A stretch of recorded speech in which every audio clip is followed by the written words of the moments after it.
সবাই জামাত ইসলামের লোক হবে এটা আমি বিশ্বাস করি না, সবাই বিএনপির লোক হবে বিশ্বাস করি না, কিন্তু অমানুষ হোক সবাই এটা আমি মানতে পারি না।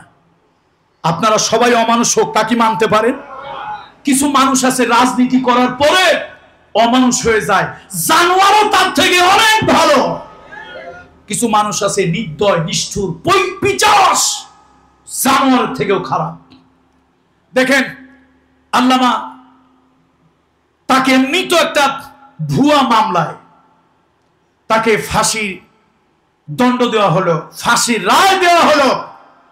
বাংলাদেশে সম্ভবত 114 না 128 জন, কয়জন? 114 না 128 জন যেন শুধু রায়, মারা গেছে তো অনেক। সেই 14 কত ফেব্রুয়ারি যেন, কত ফেব্রুয়ারি মনে আসেনি? কত 28 না কত 21, কত ফেব্রুয়ারি যেদিন রায় প্রকাশ হয়েছিল, 14 ফেব্রুয়ারি বোধহয়। সেই রায়ের প্রকাশের দিন সারা বাংলাদেশে পাখির মতো গুলি করে এতগুলো মানুষ, সম্ভবত 128 জনের মতো মানুষ আপনারা হত্যা করলেন। রাজনৈতিক মত পথ ভিন্ন হতেই পারে, আপনি বিএনপি হতে পারেন, আমি আওয়ামী লীগ হতে পারি, আর এক ভাই জামাত ইসলাম হতে পারে, আর এক ভাই হেফাজত ইসলাম হতেই পারে, এই বাংলাদেশের মানুষ। কিন্তু এতটা পশু জানোয়ার তো আমরা হতে পারি না। পাখির মতো গুলি করে মারলেন। আমার ওই দিন মাহফিল ছিল, আমার কক্সবাজার জেলার খুটাখালী একটা স্কুলের নাম আছে কিশলয়, রাস্তার পাশেই কিশলয় উচ্চ বিদ্যালয় মাঠে আমার ওই দিন মাহফিল ছিল। তো মাঠ সব মাহফিল চলতেছে, প্রশাসনের লোকজন এসে মাহফিল বন্ধ করে দিল। এরপরে অতি উৎসাহী কিছু পুলিশ কর্মকর্তা তারা এসে গুলি করলো। এলোপাতাড়ি গুলি করার কারণে লোক মারা গেল। আমি হোটেলে অবস্থান করছি, যেহেতু আমি মাদারীপুরের মানুষ, ঢাকা হয়ে চিটাগং হয়ে কক্সবাজারে মাহফিলে এসেছি, আমার তো আর বাড়ি ঘর নাই, থাকতে হবে হোটেলে। আমি গাড়িতে উঠবো, তখন আমাকে জানানো হলো, হুজুর পরিস্থিতি অত্যন্ত খারাপ, আপনি আসবেন না। কিন্তু সারাদিন মাহফিল চলতেছে, পরিস্থিতি খারাপ কেন? যা হোক, পরের দিন আমাকে যেতেই হবে। আমি কোনোভাবেই আর আসতে পারছিলাম না। অনেক কষ্ট করে আমি সাতকানিয়া লোহাগাড়ার মানুষকে ধন্যবাদ দেই। আপনাদের বিনে ভোটের বিকাশ এমপি, নাম বলা লাগবে? সেই বিনা ভোটের বিকাশ ভোটের এমপি, উনি আমাকে সাতকানিয়া লোহাগাড়ায় অবৈধ ঘোষণা করে রেখেছেন, আসতে দেন নাই। নদভী সাহেব আল্লাহর মায়ের দুনিয়ার বাইর, ফেরাউনের নাম আল্লাহ কোরআন শরীফে এনেছে, কিন্তু মানুষ চুমা দেয় না, জুতা পেটা করে। আবু বকর সিদ্দিকের নাম কোরআন শরীফে নয়, কিন্তু দল মত নির্বিশেষে কাফের বেদিন পর্যন্ত সাইয়েদনা আবু বকর সিদ্দিকের নামটা চুমা মানে। তাহলে আবু বকর সিদ্দিকের নাম কোরআন শরীফে নাই, মুসলমান তো দূরের কথা, কাফের বেদিনও চুমা দেয়। আর ফেরাউনের নাম কোরআন শরীফে আছে, মানুষ শুনে চুমা দেয় না, পারলে জুতা দিয়া 10টা বাড়ি দেয়। নদভী সাহেব, আপনি আমাকে সাতকানিয়া লোহাগাড়া, আমার তো বিনে ভোটে এমপি হওয়া লাগতো না, এই সাতকানিয়া লোহাগাড়া শাহজাহান চৌধুরী, আমি যখন ঢাকা বিশ্ববিদ্যালয়ের ছাত্র, তখন আমি সাতকানিয়া লোহাগাড়াতে মাহফিল করি। আমার একটা কথা মনে আছে, উনি আমাকে বলেছিলেন, আনসারী ভাই, আপনি একজন আল্লাহর ওলির সন্তান, আপনি একজন পীরজাদা, আমি আপনাকে একটু জায়গা দেই, আপনি আমার একটু এখানে একটা খানকা করেন, মানুষকে দ্বীনের তালিম তালকিন দেবে।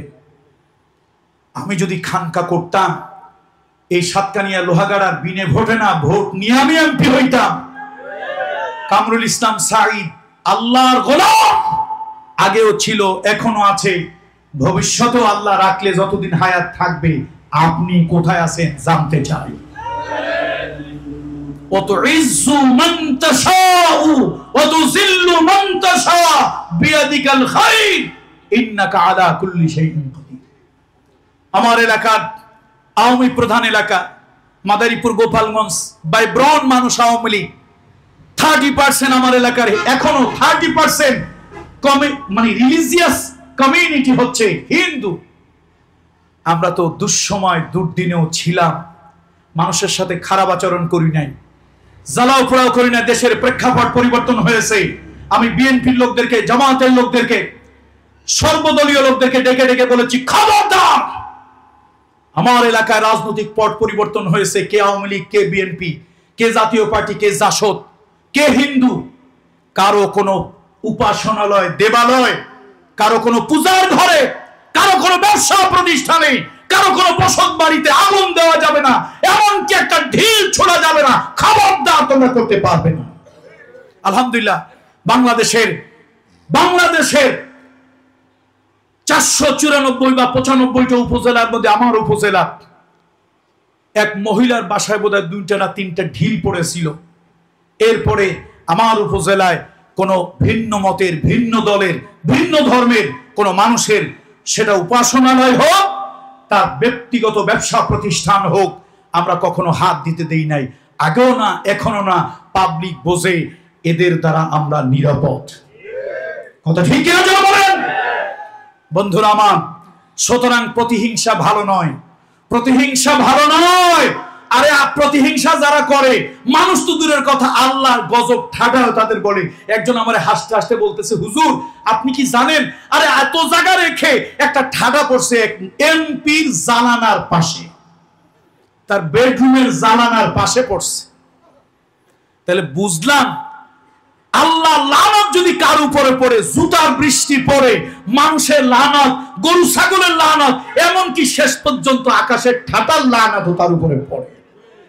কথা ঠিক না? আপনাদের এই সাতকানিয়ার পাশেই তো ভিন্ন কনস্টিটিউয়েন্সি, সাতকানিয়ার পাশে ভিন্ন কনস্টিটিউয়েন্সি না? সেই এমপির সময় আমি সাতকানিয়াতে, এই অঞ্চলে মাহফিল করতে পেরেছি, কিন্তু নদবী সাহেবের এলাকায় মাহফিল করতে পারি নাই। নজরুল সাহেবের এলাকায় মাহফিল করেছি, বলেছে উনি পীরজাদা, পীর সাহেব, জামাত ইসলামের লোক হইল, বলিও আমাদেরকে গালাগালি একটু কম যেন করে। আমার মাহফিলে বাধা দেওয়া হয় নাই। আপনি একজন আলেম নামধারী জালিম, আপনি আলেম, সত্য কথা বললে ওরা আলেমদের ওয়াজ বন্ধ করে দিয়েছে। আজকে জেলার ভিতরে পৌঁছতেছে, আপনার পক্ষে 8টা লোক করে বিবৃতি দিচ্ছে না। এমন জীবন তুমি করিবে গঠন, মরিলে হাসিবে তুমি, কাঁদিবে ভুবন। ধর্ম তোমার যাই হোক, দল তোমার যাই হোক, তুমি এমন কিছু কাজ মানুষের জন্য হৃদয় দিয়ে করো, তুমি একদিন পৃথিবীতে থাকবে না, মানুষ তোমাকে মনে করবে, হিন্দু হোক, বৌদ্ধ হোক, খ্রিস্টান হোক, বিএনপি হোক, আওয়ামী লীগ হোক, জাতীয় পার্টি, জাসদ হোক, এই লোকটা তো ভালো মানুষ ছিল, মানুষের জন্য কিছু করে গেছে। আপনাকে আমার সাথে দ্বিমত পোষণ করছেন, একমত পোষণ করছেন? এটাই হওয়া উচিত, এটাই হওয়া উচিত। বন্ধুরা আমার, শহীদ আল্লামার কথা বলতে গিয়ে এতগুলো কথা আসছে, আমার কলিজাটা ছিঁড়ে যায়। তোমরা এত বড় জানোয়ার মানুষ কি করে হলে? শহীদ আল্লামাকে বলেও আনে নাই। শামীম ভাই, মাসুদ ভাই, হুজুরের ইন্তেকালের পরে আমরা প্রথম আমাদের চাচা আল্লামা সৈয়দ কামাল উদ্দিন আব্দুল্লাহ জাফরি, আমরা বাসায় ছুটে গেলাম। বড় আশা ছিল হুজুরের দেহ মোবারক, লাশটা হুজুরের বাসায় নেওয়া হবে। তার জীবন সঙ্গিনী আমাদের খালাম্মা, আমাদের মা। এই মা অন্তত স্বামীর লাশটা একসাথে, যার সাথে জীবনের এতটি বছর একসাথে ঘর সংসার করেছেন, তার স্বামীর লাশটা তিনি শেষবার একবার দেখবেন। এটা যত বড় নিষ্ঠুর হোক, যত বড় পিচাস হোক, সমাজতন্ত্রীদের মতো পিচাস কেউ নাই। সে লেনিনের, কালমার্স, প্লেটোর মতো নিষ্ঠুর সেই শাসন ব্যবস্থাও তো এমন হয় নাই। আপনারা লাশটা প্রথম বললেন আপনার লাশটা বাসায় আসবে, লাশটা বাসায় আসলো না। এরপরে বললেন আল বারাকা হাসপাতাল, যেটা রাজারবাগ পুলিশ লাইনের পাশে আসবে। খালাম্মাই বয়োবৃদ্ধ একজন মানুষ, যার স্বামী আমৃত্যু কারাগারের রায়, মিথ্যা রায় হয়, সে মহিলাটার জীবন কেমনে যায়? আমাদের সেই মা এই ভোর রাতে, শেষ রাতে কষ্ট করে বোরকা পরে তিনি আল বারাকা হাসপাতালের সামনে ফ্যামিলির মহিলাদেরকে নিয়ে আসলেন। নিষ্ঠুর, নির্দয়, জালিম, কত বড় নিষ্ঠুর! সেখানেও তার লাশটা দাঁড়াতে দিল না, জবরদস্তি করে তার লাশ নিয়ে গিয়েছেন। শুধু তাই নয়, হুজুরের লাশটা গাড়ি থেকে অসম্মান করে যারা নামিয়েছিল, ওই পুলিশ নামক জানোয়ারের বাচ্চাগুলি আজকে একটাও বাংলাদেশে না।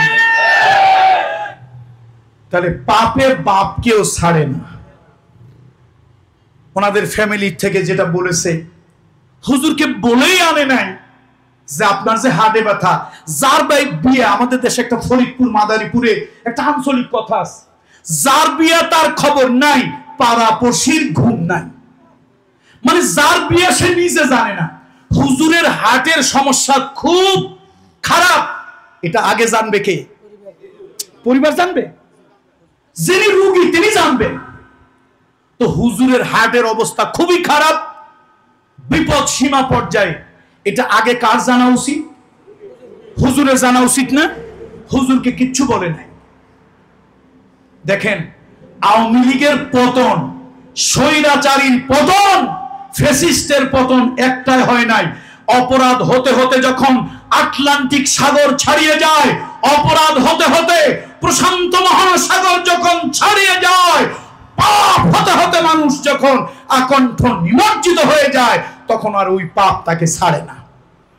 সুতরাং আওয়ামী লীগের জিল্লতি, আমি তো বলি ঢাকা বিশ্ববিদ্যালয়ে রাষ্ট্রবিজ্ঞানের ছাত্র ছিলাম, 1000 বছরের ভিতরে পৃথিবীর কোন রাষ্ট্রপ্রধান সরকারের এরকম করুণ পরিণতি হয়েছে যে প্রধানমন্ত্রী, চৌকিদার, দফাদার, তার সামসা, লিডার, ক্যাডার সহ এমনকি জাতীয় মসজিদের খতিব সুদ্ধা পালায় গেছে। 1000 বছরে পৃথিবীতে এরকম দ্বিতীয় আরেকটা ইতিহাস না। তাহলে হুজুরকে বলে আনলেন, কি বলে আনছে জানি না। আল্লাহ নিয়ে গেল কোথায়? সেই গাজীপুরের হাসপাতালে, সেখান থেকে আনছে। আচ্ছা, অবস্থা যদি খারাপই হয়, ওনার তো অক্সিজেন দিয়ে রাখা দরকার ছিল, কি তাই বলে না? তারপরে জরুরি মেডিসিন দেওয়ার কথা ছিল, রাত পর্যন্ত স্বাভাবিক ঔষধ উনি যেটা খান, ডায়াবেটিস, হার্টের একদম নিয়মিত যে ওষুধগুলি খান, সে ওষুধগুলি পর্যন্ত উনি খায় নাই, আনার সুযোগ হয় নাই, আনে নাই। হুজুর মনে করছে হয়তো কাউকে দেখাতে নিয়ে যাবে, কোন প্যারেলে মুক্তি, কেউ কি মারা গেছে, কারে প্যারেলে, কেন উনি ওখানে থাকা অবস্থায় তার আম্মা জানের, আমাদের দাদি জানের মৃত্যু হয়েছে। এরপরে হুজুরের ভাইয়ের মৃত্যু হয়েছে, তখন আমি কাছে ছিলাম, সবকিছু দেখেছি। হুজুরের প্যারেলে মুক্তি হই হই করেও হয়নি। শেষ পর্যন্ত হুজুরকে ছাড়াই তার ভাইয়ের জানাজা হলো, আমরা সেখানে উপস্থিত ছিলাম, সব নাটকগুলি চোখের সামনে দেখতেছিলাম। এরপরে রফিক ভাইয়ের জানাজা যখন হয়, তখনও তো আমরা ওখানেই ছিলাম, সে নাটকগুলি আমরা সব দেখেছি।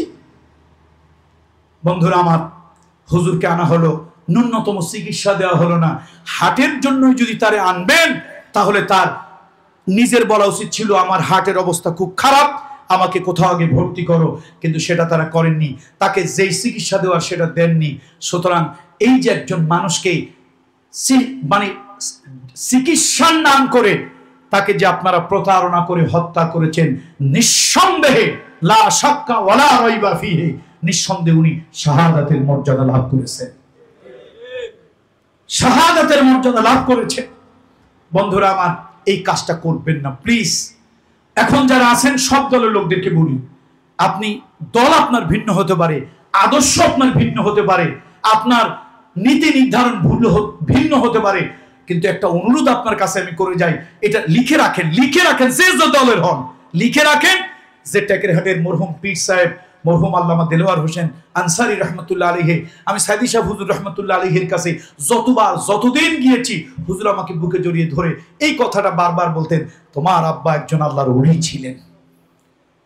তো আমি আল্লাহর একজন ওলির নগণ্য আওলাদ, আমার ভিতরে কোনো ইলম কালাম নাই। আমার একটা কথা আপনি লিখে রাখেন, আমি একজন গুনাহগার পাপী বান্দা, আমার কথা লিখে রাখেন।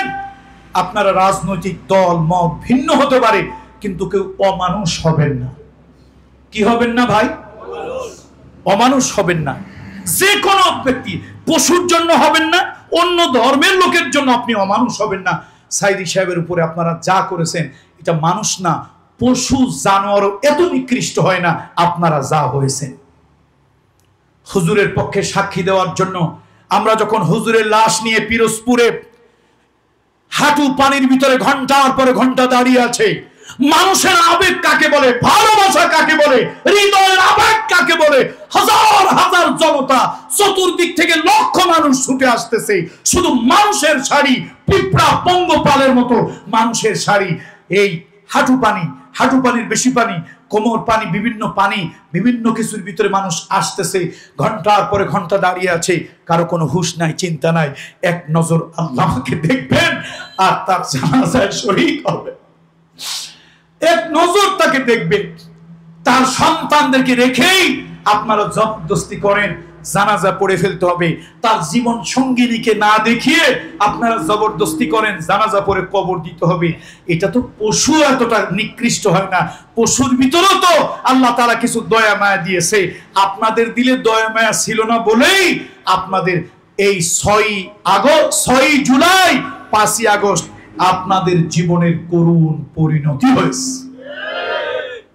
আসুন আমরা সকল শহীদদের জন্য দোয়া করি। এই মাসটা কোন মাস? আরে আরবি কোন মাস? রবিউল আউয়াল মাস সামনে আসছে। সুতরাং এই রবিউল আউয়াল মাসকে সামনে রেখে ধূলির ধরায় আগমন করেছিলেন, যার মিলাদ হয়েছিল, যার এই পৃথিবীতে আগমন হয়েছিল, তিনি মানুষ নন, মহামানব। তিনি নবী শুধু নন, আউয়াল আর আখির সমস্ত পয়গম্বর। প্রথম নবী আদম, শেষ নবী ঈসা রূহুল্লাহ। প্রথম নবী আদম, শেষ নবী ঈসা। সমস্ত নবীর উপরে নবুয়তির সিল মোহর নিয়ে নবীদের নবী হয়ে, নবীদের সভাপতি হয়ে পৃথিবীতে আল্লাহ তাআলা তাকে আগমন করিয়েছিলেন। কথা ঠিক কিনা বলেন? সুতরাং সেই নবীদের নবী, নবীদের সৈয়দ, নবীদের সভাপতি এই পৃথিবীতে আগমন করেছিলেন। আসুন শুধু তার নামে ইয়া নবী সালামু আলাইকা, তার নামে জিলাফি খাবো, তার নামে আগ্নি বিরানি খাবো, এই জন্য শুধু তিনি পৃথিবীতে আসেননি। পৃথিবীতে তিনি যে আদর্শ, যে সুন্নাত, যে কাজ নিয়ে এসেছেন, সেই কাজগুলি আমাদের করা দরকার কি দরকার না? আমার মালিক আমাকে একটা চাকরি দিয়েছে, সেই চাকরির বাহিরে আমি যদি অন্য কিছু করি তাহলে মালিক কখনই আমাকে মাফ করবে না, ক্ষমা করবে না। সুতরাং আল্লাহ তাআলা আমার উপরে চাকরি দিয়েছে, আমি আমার নবীর প্রতি ইন্নাল্লাহা ওয়া মালাইকাতাহু ইউসাল্লুনা আলান নবী ইয়া আইয়ুহাল্লাযীনা আমানু সাল্লু আলাইহি ওয়া সাল্লিমু তাসলিমা। কেউ দুরূদ পড়েন, কেউ মিলাদ পড়েন, যা ইচ্ছা পড়েন ভাই, এটা নিয়ে আমার কোনো কিলাকিলি নাই। বলেন যা ইচ্ছা পড়েন, এটা নিয়ে কি নাই ভাই? বলেন কিলাকুলি নাই। আমার রাসূলের প্রতি দুরূদ পড়েন, আমার রাসূলের প্রতি সালাম দেন, আমার রাসূলের মিলাদ পড়েন, আমার রাসূলের যাই করেন, শ্রদ্ধা সম্মান করেন। শুধু একটা কথা মনে রাখিয়েন, তিনি আল্লাহর সৃষ্টি, তিনি আল্লাহ নন। তবে আল্লাহর সৃষ্টির মধ্যে সবথেকে মর্যাদাশীল সৃষ্টি আল্লাহ তাআলা তাকে বানিয়েছেন। তিনি আল্লাহর পয়গম্বরদের ভিতরে সবথেকে দামি পয়গম্বর, নবীদের সভাপতি হয়ে পৃথিবীতে তিনি জন্মগ্রহণ করেছেন। এই পৃথিবীতে তিনি মানুষের রূপ ধরে এসেছেন, তবে তিনি মহামানব। আল্লাহ তাআলা তাকে এনেছেন। সে নবীর আদর্শ, সেই নবীর আদর্শ আমাদের জীবনের ব্যক্তি, সমাজ, রাষ্ট্র সকল ক্ষেত্রে সেই নবীর আদর্শ আমরা বাস্তবায়ন করব। আল্লাহ তাআলা সেই তৌফিক আমাদেরকে দান করুন, বলেন আল্লাহুম্মা আমিন। নবীজির জীবনের উপরে একটা দুইটা কথা বলে আমি আমার বক্তব্য শেষ করব। আমার বন্ধুরা, এই পৃথিবীতে আমার নবী, রহমতের নবী মুহাম্মদ রাসূলুল্লাহ সাল্লাল্লাহু আলাইহি ওয়াসাল্লাম পৃথিবীতে যখন জন্মগ্রহণ করলেন, তখন মা রাসূলের আম্মা আমিনা তিনি স্বপ্ন দেখলেন। তিনি একটা স্বপ্ন দেখলেন, সেই স্বপ্নের এমন সুন্দর একটা ব্যাখ্যা হলো, ইব্রাহিম খলিলুল্লাহ তিনি তাকে স্বপ্ন দেখালেন, ও আমিনা সাবধান থাকিও, তোমার গর্ভে এক মহাপুরুষ আসছে। আমিনা বলেন, খাসাইসুল কুবরার ভিতরে আল্লামা জালালউদ্দিন সুয়ুতী রাহমাতুল্লাহ আলাইহি লেখেন, তিনি বলেন, আমি যদি কোনো পাথরের উপর দিয়ে হেঁটে যেতাম, পাথরটা আমার জন্য নরম হয়ে যেত। আমি যদি কোনো কুয়ায় পানি তুলতে যেতাম, কুয়ার পানিটা অনেক নিচে, আমার কষ্ট হবে। আমি একজন গর্ভবতী নারী, আমার পেটে বাচ্চা আছে, কোন সন্তান দুনিয়ার মানুষ জানে না, কিন্তু আল্লাহ জানে। আমি যখন কুয়ার কাছে পানি উঠাতে যাই, খাসাইসুল কুবরা নামক কিতাবের ভিতরে আল্লামা